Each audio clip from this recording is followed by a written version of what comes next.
자, 그럼 구체적으로 어떤 일이 있었는지부터 좀 하고 들어가 보죠. 미국 도로교통안전국 NHTSA가 다시 조사에 착수한 직접적인 계기가 뭐였을까요? 기사를 보면 FSD 모드로 주행 중이던 테슬라 차량들이 교통법규를 위반한 사례가 무려 58건이나 보고됐다는 점이 결정적이었던 것 같아요. 신호 위반은 물론이고 심지어 도로 반대편으로 주행하는 정말 생각만 해도 아찔한 그런 상황들이 포함되어 있더라고요. 네, 그렇죠. 상당히 위험한 사례들이죠. 일부 사례는 다른 차량과 충돌하거나 사람이 다치는 사고로 이어졌다고 하고요. 제가 특히 좀 주목했던 부분은 이런 위험천만한 상황 직전에 운전자 대부분이 차량으로부터 아무런 경고 신호도 받지 못했다, 이렇게 증언했다는 점이에요. 이게 정말 중요한 포인트 같은데요. 아, 맞습니다. 차가 갑자기 이상행동을 하는데 경고조차 없다면 운전자는 속수무책일 수밖에 없잖아요. 바로 그 경고 부재가 이번 사연의 심각성을 확 더하는 지점입니다.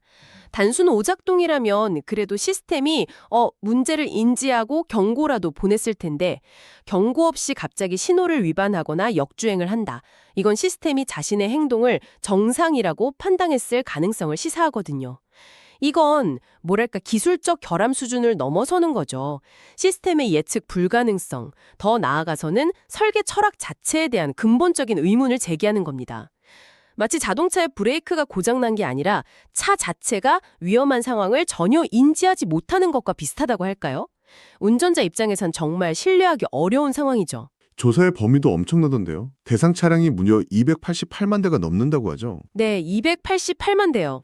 이건 사실상 FSD 기능이 들어간 테슬라 차량 거의 전부라고 봐도 무방한 규모 아닌가요? 그렇죠.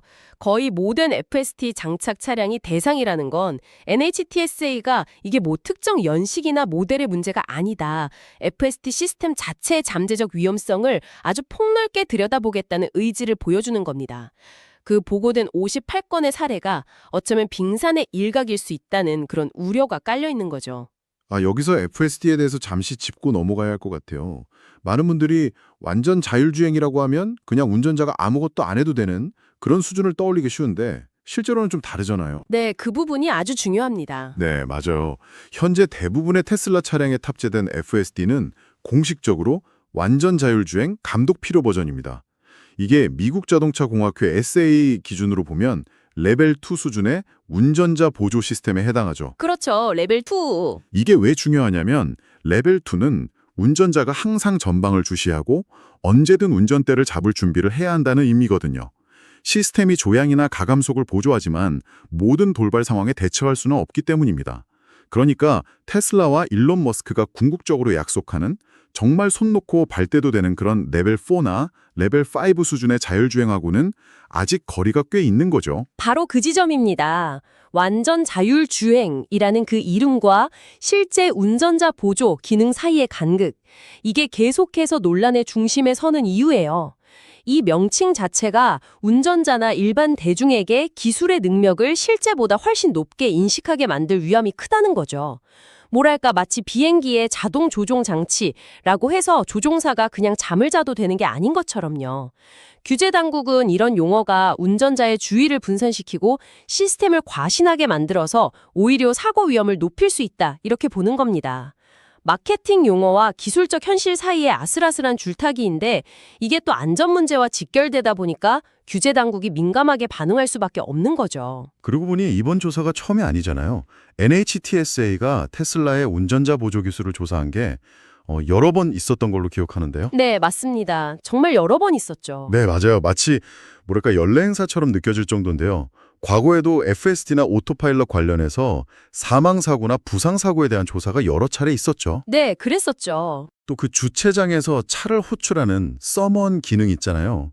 그게 주변 차량과 부딪히는 문제로 조사를 받기도 했고요.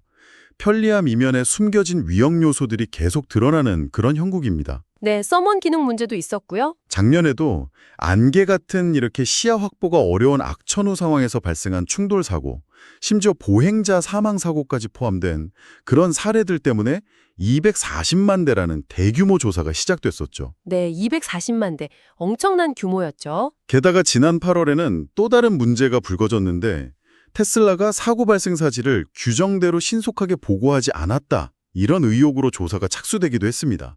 보고 의무 위반까지 거론되는 상황인 거죠. 이런 반복되는 조사를 하나의 어떤 흐름으로 놓고 보면 이건 단순히 개별적인 기술적 결함이나 버그 수정 이런 문제를 넘어선다는 걸 알 수 있습니다.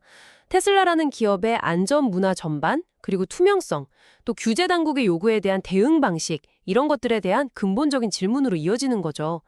일회성 사건이 아니라 뭔가 좀 구조적인 이슈가 있는 건 아닌지 의심하게 만드는 대목입니다. 다른 기술 기업들의 성장 과정에서도 물론 비슷한 사례들을 찾아볼 수 있지만 자동차처럼 안전이 최우선인 분야에서는 이런 패턴이 훨씬 더 심각하게 받아들여질 수밖에 없어요. 규제 당국 입장에서는 아니 또 이런 생각이 들 수밖에 없는 상황인 겁니다. 이렇게 계속 논란이 되고 조사를 받는데 테슬라의 공식 입장은 뭔가요? 여전히 FSD의 가능성을 계속 강조하고 있나요? 공식적으로는 좀 조심스러운 입장이죠. 일단은 주의를 기울이고 언제든 개입할 준비를 해야 한다고 명시하고 있죠. 어떻게 보면 법적인 책임을 피하기 위한 최소한의 방어 장치라고 볼 수도 있겠습니다. 네, 그런 면이 있죠. 하지만 동시에 일론 머스크 CEO의 발언은 이런 공식 입장과는 상당히 다른 뉘앙스를 풍기죠. 그는 FSD가 인간 운전자보다 훨씬 안전하며 조만간 운전자의 개입이 전혀 필요 없는 완전 자율주행 시대를 열 것이라고 계속 공언해왔습니다. 그렇죠. 머스크는 훨씬 공격적이죠. 바로 이 지점에서 엄청난 압박감이 느껴지는데요. 기술의 현주소는 계속되는 조사와 논란으로 얼룩져 있는데 CEO는 이미 저만치 앞서 나가는 비전을 제시하고 있는 셈이니까요. 네, 그 간극이 상당합니다. 심지어 최근에는 내년 말까지 정말 얼마 남지 않은 시간 안에 수십만 대의 완전 자율주행 테슬라 차량과 이를 기반으로 한 로보택시를 실제 도로에 투입하겠다 이렇게 약속했습니다. 이건 정말 파격적인 선언인데요. 현재 상황을 고려하면 이게 과연 현실적으로 가능한 목표일까요? 바로 그 지점에서 기술적 현실과 머스크의 야심찬 비전 사이의 거대한 간극이 확 드러납니다. 58건의 교통법규 위반 사례로 조사가 진행 중인 바로 지금 불과 1년 남짓한 시간 안에 수십만 대의 완전 자율주행 로보택시를 운행하겠다. 이 약속은 솔직히 말해서 현실성이 매우 낮아 보입니다. 물론 기술 발전 속도가 빠르다는 점은 감안해야겠지만 안전성 검증이라든지 규제 승인이라는 그런 현실적인 허들을 넘어서기에는 너무나 촉박한 시간이죠. 그렇죠. 시간적으로 너무 빠듯하죠. 이런 공격적인 목표 설정은 기술 개발팀에게 엄청난 압박으로 작용할 수밖에 없습니다.